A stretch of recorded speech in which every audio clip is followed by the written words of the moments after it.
Hello my dear student, this is Sonu Kumar Pandey. Welcome again to my YouTube channel Maths Magic with Sonu sir. Area volume का जो हम लोग series start किए हैं जिसमें mainly रूप में हम लोग एरिया अभी पढ़ रहे हैं। तो एरिया में आज हम लोग सर्कल के बारे में चर्चा करेंगे, यानी उसके प्रॉपर्टीज़ को देखेंगे और उसके टाइप वाइज क्वेश्चन को देखेंगे सो दैट एग्जाम में आने वाले क्वेश्चन को हम लोग अच्छे से सॉल्व कर सके। तो देखिए वृत्त जो होता है यहाँ पर जो पॉइंट ऑफ व्यू होगा वो एरिया वाला ही होगा। वैसे हम लोगों को ज्योमेट्री में जो सर्किल पढ़ना है वहाँ पर हम लोग ज्योमेट्री वाला पॉइंट ऑफ व्यू से पढ़ेंगे। तो यहाँ देखेंगे क्योंकि एरिया वाले चैप्टर में आपको मेनली क्या होता है, परिमाप, परिधि जो होता है ये सब, क्षेत्रफल वगैरह ये सब निकालना होता है। तो एक सर्कल जो होता है, यानी सर्कल होता है किसी भी एक नियत बिंदु से अगर इसको देखिएगा तो हमेशा ये क्या होता है, ये समान दूरी पर होता है, ये बिंदुओं का समुच्चय होता है, यानी यह त्रिज्या कहलाता है। और त्रिज्या आपस में क्या होता है, बराबर होता है अगर एक ही वृत्त का है तो यहाँ देखिए r बराबर त्रिज्या हो जाएगा व्यास। तो व्यास को d से लिखते हैं और d बराबर होता है 2r, यानी यह आपको समझना है।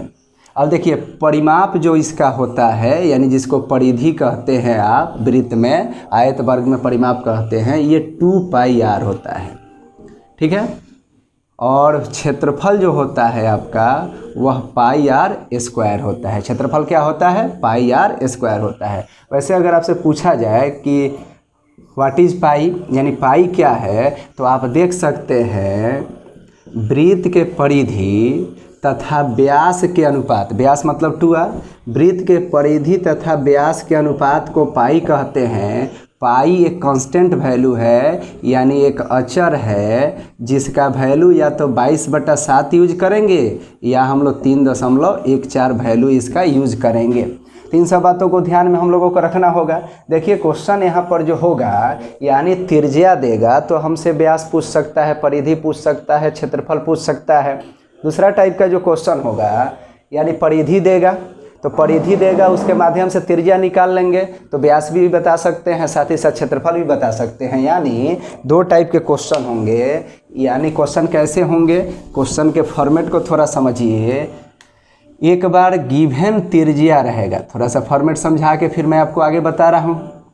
गिवन रेडियस रहेगा और आपसे पूछ देगा कि व्यास बताइए, परिमाप बताइए और क्षेत्रफल बताइए, ठीक है। सेकेंड टाइप का क्वेश्चन होगा कि परिमाप परिधि देगा आपको और कहेगा कि क्षेत्रफल बताइए, तो बिना त्रिज्या निकाले आप आगे नहीं बढ़ सकते हैं। क्षेत्रफल दे देगा और आपसे कहेगा कि परिमाप बता दीजिए, यानी परिधि बता दीजिए या व्यास बता दीजिए। इसका अर्थ है बाबू कि बिना त्रिज्या निकाले काम नहीं होगा अगर परिधि या क्षेत्रफल हम लोगों को दे रहा है या व्यास दे रहा है तो, ठीक है। एक दो टाइप के क्वेश्चन के बाद हम लोग देखेंगे अनुपात वाला क्वेश्चन, यानी दो वृत्तों के त्रिज्याओं का अनुपात देगा तो हम लोगों से क्षेत्रफलों का पूछेगा, परिधियों का पूछेगा। तो चलिए हम लोग 1 बाई 1 करके ईच एंड एवरी टाइप पढ़ा जाए। उसके बाद कुछ मिक्स क्वेश्चन वगैरह देता है कि एक वृत्त के अंतर्गत आपका एक वर्ग बना दिया गया है, उसको भी फॉलो करना होता है हम लोगों को, ठीक है। तो चलिए हम लोग देखते हैं। कुछ मिक्स क्वेश्चन भी होता है, या एक क्वेश्चन ये भी बड़ा इंपॉर्टेंट माना जाता है, कह देगा, ऐसे भी कह देता है कि एक समान आकार के 3 सिक्के हैं जिनकी त्रिज्या 1 सेंटीमीटर एक दूसरे से सटा कर रखे गए हैं, तो इसके बीच जो आबद्ध क्षेत्र है, परिबद्ध क्षेत्र है, उसका क्षेत्रफल बताएं। 3 भी सिक्का हो सकता है, 4 भी सिक्का हो सकता है, त्रिज्या 1 भी दे सकता है, 2, 3 या वैल्यू तो डिफर कर सकता है। तो चलिए हम लोग देखते हैं, समझते हैं। यानी एक क्वेश्चन कह रहा है, मान लीजिए क्वेश्चन हम लोगों से कहे कि एक वृत्त की त्रिज्या 7 सेंटीमीटर है, तो कह दे कि एरिया बताएं। 2 में कह दे कि पेरीमीटर यानी सरकमफ्रेंस बताएं, ठीक है। तो ध्यान से समझिए, या व्यास ही हम लोगों से पूछ दे तो देख सकते हैं सॉल्यूशन। व्यास पूछेगा तो व्यास 2r होता है, यानी 2 × 60, 7 दूनी 14। अब देखिए अगर सरकमफ्रेंस पूछे तो ये 2πr होता है, यानी 2 × 22/7 × 7, 7 से 7 कट गया, 22 दूनी 44। अगर रेडियस का मात्रक यानी यूनिट सेंटीमीटर में है तो व्यास का भी सेंटीमीटर में होगा, सरकमफ्रेंस का भी सेंटीमीटर में होगा, बट एरिया का वर्ग सेंटीमीटर में हो जाएगा। यानी यहाँ square metre, square centimetre according to the given unit यहाँ रेडियस का जो होगा उसके अनुसार हम लोग चलेंगे। अब देखिए एरिया पूछा है तो πr² हो जाएगा, यानी 22/7 गुने रेडियस 7 का स्क्वायर, यानी 7 × 7 लिख देंगे 22 सते। अब देख लीजिए 140, 7 दूनी 14, कितना हो जाएगा 154 वर्ग सेंटीमीटर आपका हो जाएगा। तो नेक्स्ट क्वेश्चन देखते हैं हम लोग। वृत्त, उसके बाद अर्धवृत्त भी हम लोगों को देखना है, अर्धवृत्त का भी कंसेप्ट। तो देखिए फिर वृत्त में हम लोगों से कह सकता है कि एक अर्धवृत्त ऐसे कह देगा, कहेगा सॉरी, एक वृत्त की परिधि जो है, क्वेश्चन कह देगा एक वृत्त की जो परिधि है वह आपका कह देगा 154 सेंटीमीटर है। तो हम लोगों से पूछ सकता है त्रिज्या बताएं, पूछ सकता है व्यास बताएं, या पूछ सकता है एरिया बताएं।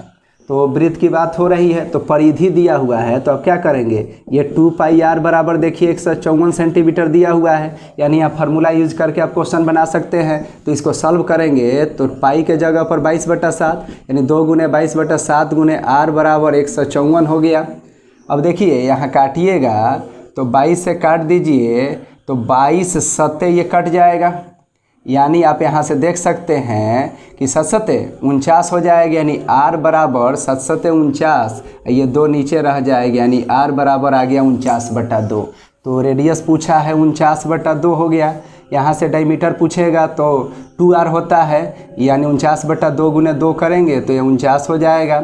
अब हम लोगों से एरिया पूछा है तो πr² यानी 22/7, 49 का स्क्वायर यानी 49 गुने 49। तो देखिए 7×7 अब हम लोगों को गुना कर लेना है, तो यहाँ गुना कर लेना है। तो देखिए करेंगे 22 सत्ते हम लोग गुना करेंगे तो 22 सत्ते कितना हो जाएगा 154, 154 गुने 49 हम लोग कर लेंगे, यही जो आएगा वर्ग सेंटीमीटर में हम लोगों का हो जाएगा। तो इस तरीके से हम लोग प्रोसीड कर सकते हैं। चलिए नेक्स्ट क्वेश्चन देखते हैं। क्वेश्चन जो देगा कहेगा एरिया जो है 154 वर्ग सेंटीमीटर है, हम लोगों से कह देगा कि आप त्रिज्या बताएं, व्यास बताएं या सरकमफ्रेंस बताएं, यानी परिधि बताएं।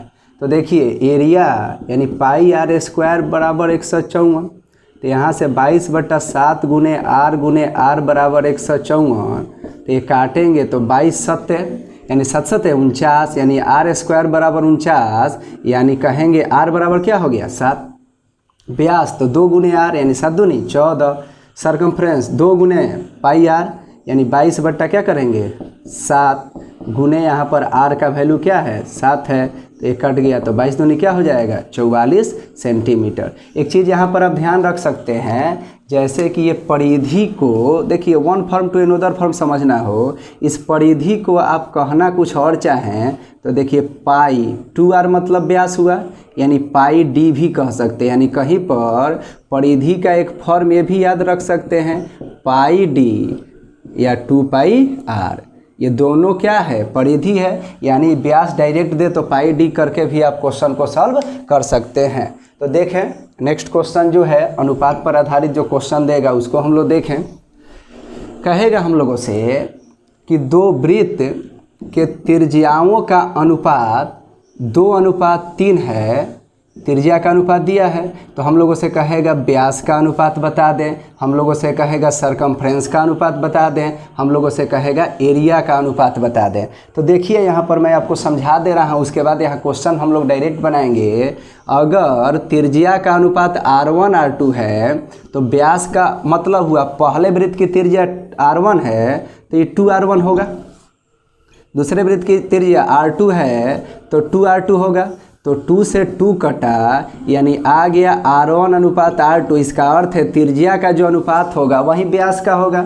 चलिए अब सरकमफ्रेंस पर देखते हैं। 2 वृत्त है अलग अलग जिसकी त्रिज्याएं क्रमशः r1 तथा r2 है, तो पहले वृत्त का सरकमफ्रेंस लिखेंगे तो 2πr1, दूसरे का हो जाएगा 2πr2, ये कट गया तो ये भी आया r1 अनुपात r2। इसका अर्थ है कि त्रिज्या का अनुपात, व्यास का अनुपात और सरकमफ्रेंस का अनुपात आपस में बराबर होता है, कोई एक देगा तो दूसरा का वैल्यू वहीं आंसर कर देंगे। अब एरिया का यानी r1 त्रिज्या होगा तो πr1², त्रिज्या r2 होगा तो πr2², पाई से पाई कट गया यानी r1² अनुपात r2², यानी त्रिज्या या व्यास या सरकमफ्रेंस का जब स्क्वायर करेंगे तो आपको एरिया का अनुपात मिल जाएगा। अब इसी से उल्टा जाना हो तो वर्गमूल कर देंगे तो मिल जाएगा। चलिए क्वेश्चन देखते हैं जिसके माध्यम से आप आसानी से समझ लेंगे। त्रिज्या 2:3 में है तो व्यास हो जाएगा 2:3 ही। सरकमफ्रेंस भी होगा 2:3 ही। एरिया जो होगा 2 का स्क्वायर 4, 3 का स्क्वायर 9। चलिए एक दो क्वेश्चन देख लेते हैं क्विक मोड में। अगर कहे दो वृत्त के त्रिज्याओं का अनुपात 4:5 है तो व्यास का बताइए, सरकमफ्रेंस का बताइए, एरिया का बताइए। तो समझ रहे हैं आप, व्यास का भी 4-5 होगा, सरकमफ्रेंस का भी 4:5 होगा, लेकिन एरिया का क्या हो जाएगा, 4 का स्क्वायर 16, 5 का स्क्वायर 25। अब चलिए अगर इस तरीके से क्वेश्चन हम लोगों को दे दे कि व्यास का अनुपात जो है 6:7 है, क्षेत्रफल का अनुपात बता दे, तो डायरेक्ट आप समझ रहे हैं व्यास का दे या त्रिज्या का दे या सरकमफ्रेंस का दे, उसका स्क्वायर करने पर एरिया का होगा। तो ये कह देंगे 36:49। इतना नहीं, कभी कह देगा कि दो परिधियों का अनुपात जो है 8:9 है। दो वृत्त के परिधियों का अनुपात यानी सरकमफ्रेंस का अनुपात 8:9 है, तो पूछ देगा कि एरिया का बता दें, तो 64 क्या हो जाएगा 81। अगर यही कहता कि बता दीजिए व्यास का या त्रिज्या का, तो 8:9 ही हम लोग आंसर कर लेते हैं। अब चलिए उल्टा भी देगा हम लोगों को, कह देगा कि दो वृत्त के क्षेत्रफलों का अनुपात है 64:81 है, तो त्रिज्या का बताएं, व्यास का बताएं, सरकमफ्रेंस का अनुपात बताएं। तो 64 का वर्गमूल करेंगे तो 8, 81 का वर्गमूल करेंगे तो 9, और त्रिज्या व्यास सरकमफ्रेंस का आपस में क्या होता है, अनुपात बराबर होता है। तो इस तरीके से क्वेश्चन हम लोगों का आसानी से बन जाएगा। अब देखिए क्वेश्चन देता है, ऐसे कहेगा कि सकेंद्रीय वृत्त का अर्थ होता है, समझ लें, सकेंद्रीय वृत्त का अर्थ होता है वैसा वृत्त जो 2 हो या 3 हो या 4 हो, उससे मतलब नहीं है, सबका केंद्र एक ही हो। यानी बहुत से वृत्तों का अगर केंद्र एक है, यानी हम उसे कहेंगे सकेंद्रीय वृत्त। तो देखिए क्या कह देगा, इस प्रकार के क्वेश्चन में वो चर्चा आपसे ऐसे करता है, कंसेप्ट पहले समझेंगे। कह देगा कि एक वृत्त की त्रिज्या जो है 8 है, दूसरे वृत्त की त्रिज्या आपको कह देगा कि 12 है, यहाँ से यहाँ तक 12। कहेगा इसके बीच जो क्षेत्र है उसका क्षेत्रफल बताएं। तो देखिए जब भी इसके बीच का क्षेत्रफल निकालना है तो आपको डायरेक्ट निकालना होगा बड़े वृत्त का क्षेत्रफल माइनस छोटे वृत्त का क्षेत्रफल, यानी पाई इंटू 12 का स्क्वायर माइनस पाई इंटू 8 का स्क्वायर। यानी बड़े वृत्त का जो त्रिज्या है वो 12 है और छोटे वृत्त की त्रिज्या 8 है, यानी बड़े वृत्त का क्षेत्रफल माइनस छोटे वृत्त का क्षेत्रफल होगा। तो ये जो परिबद्ध है यानी इसके बीच का वलय है उसका क्षेत्रफल मिलेगा, यानी 12×144 पाई हो गया, या 8 64 पाई हो गया। यानी आंसर करेंगे तो 144 में से 64 घटाएंगे तो 44 उधर चला गया तो बचा 20, 100 में से 20 घटा देंगे तो 80 हो जाएगा, यानी आपका 80 पाई आंसर हो जाएगा। बहुत बार आंसर पाई में देता है, इसलिए आपको घबराने की ज़रूरत नहीं है। तो इस प्रकार का क्वेश्चन हम लोगों को बहुधा प्रोवाइड वो करता है, तो हम लोगों को ध्यान देना होगा। कितना बार क्या करेगा कि इसका परिमाप वगैरह यानी परिधि दोनों का दे देगा और आपसे कहेगा वलय का क्षेत्रफल बताएं। यानी अगर आप समझिए कंसेप्चुअली बी स्ट्रॉन्ग, अगर इसका परिधि दे दे तो लिख देंगे 2πr1 बराबर, मान लीजिए जो हो 154, 2πr2 बराबर वो आपसे कह दे कि 308 है, ठीक है। कहे कि इस वलय का क्षेत्रफल बताएं, तो ये नहीं कि त्रिज्या का घटा के डायरेक्ट पाई आर स्क्वायर कर देंगे, ऐसा नहीं करते हैं। पहले दोनों का r1 r2 निकालना होगा और दोनों के क्षेत्रफल का जो अंतर होगा ये वलय के क्षेत्रफल का अंतर होगा। तो देख सकते हैं यहाँ पर 2πr1 बराबर 154 है, तो अगर इसको सॉल्व हम लोग करें तो देख सकते हैं 2 × 22/7 × r1 बराबर 154, तो 22 7, ठीक है, 7 7 49, r1 बराबर क्या हो गया 49/2, ठीक है। और यहाँ कह रहा है 2πr2 बराबर 308, तो यहाँ से कर सकते हैं 2 × 22/7 × r2 बराबर 308। तो इसको हम लोग अगर काटें तो 2 से कटेगा, तो 2 से कटेगा तो 154 होगा, फिर ये 22 7 154 हो जाएगा, यानी r2 बराबर आ गया 7 7 49। अब बताइए इसके वलय का क्षेत्रफल बताना है, यानी दोनों के वृत्तों के क्षेत्रफलों का अंतर ले लेंगे। तो देखिए 49/2 है, 49 है तो ये बड़ा वाला है, यानी आप कहेंगे पाई इंटू 49 का स्क्वायर माइनस पाई इंटू 49/2 का स्क्वायर। तो इस तरीके से हम लोग अगर सब्ट्रैक्ट कर लेंगे, वैल्यू कैलकुलेट कर लेंगे तो हम लोग का क्वेश्चन आसानी से बन जाएगा। अगला करी इसका, बहुत सा कुछ क्वेश्चन इसमें भी है और अर्धवृत्त वाला मैं जल्द ही लेकर आप सबके सामने उपस्थित होऊंगा। Thanks for watching.